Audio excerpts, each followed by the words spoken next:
We welcome back Pete McGuire from XM, who now joins us live via Skype. Pete, thanks for joining us here on the program. Lots going on as per usual, but not a lot has been focused on that Inflation Reduction Act, but now it's been signed into law. Some of the investment implications longer term, what do you make of it? Well, good morning, David. It certainly is. It's longer term, and you've got to look at it. $374 billion in energy and climate provisions. It addresses tax, climate, health policy, and you've got to understand that Joe Manchin was the integral part of it to get him over the line.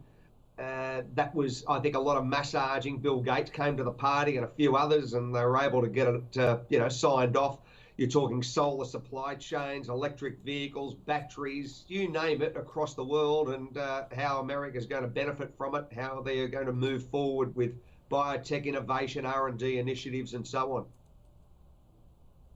So the key question then is, how do you go and play it as an investor? There's lots of areas that are going to get government support. You'd imagine there'll be a lot of capital that will probably be attracted to those areas as well. What are some of the areas that you're focusing on in particular?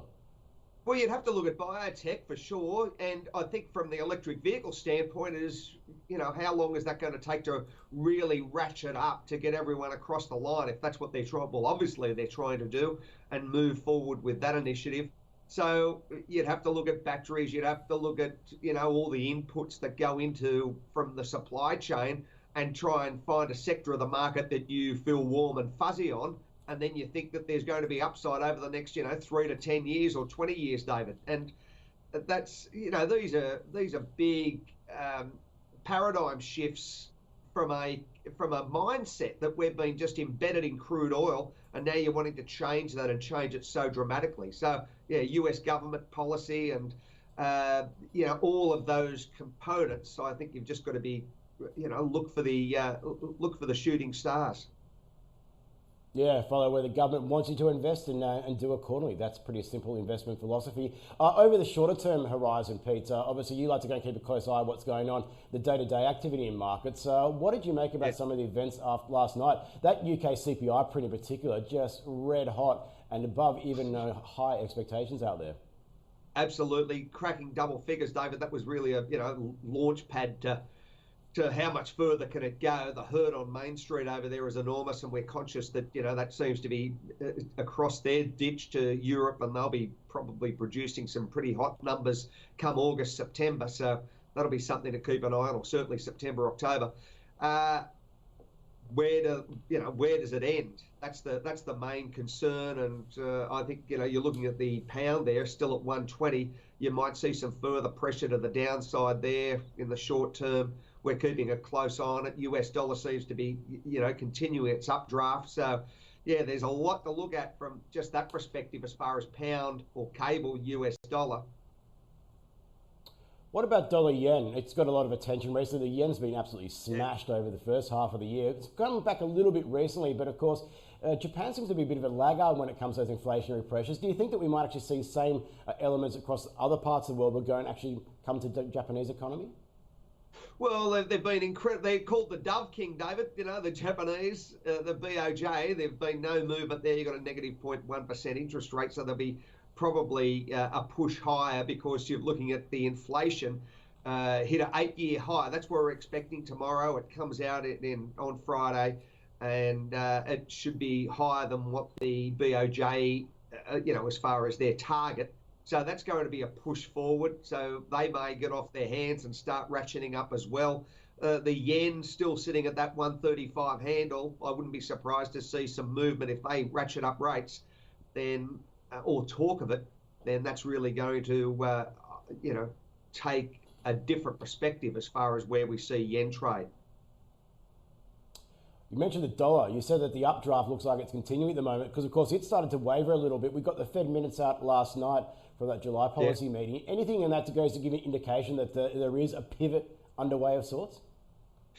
Well, there's a pivot to some extent, but the other thing I'm looking that there'll be no announcements this month, but certainly next month. Are we hitting 50 or are we hitting 75 basis points? They're still trying to manage those expectations as far as inflation. There's no chance that they're going to, back off and do nothing. So that's what I gained out of it, and gleaned out of it. And the other thing is that US dollar index sitting at just on 106.70. So it's been pushed down to 105, back at 106.50, 106.70, and it seems to be in a little bit of an updraft at the moment. I wouldn't be surprised to take, 107 out maybe by the end of the week. So, that's a day and a half of trade or 2 days of trade in US. So that seems to be the major concern there. And just, US dollar index, great market to look at and appreciate.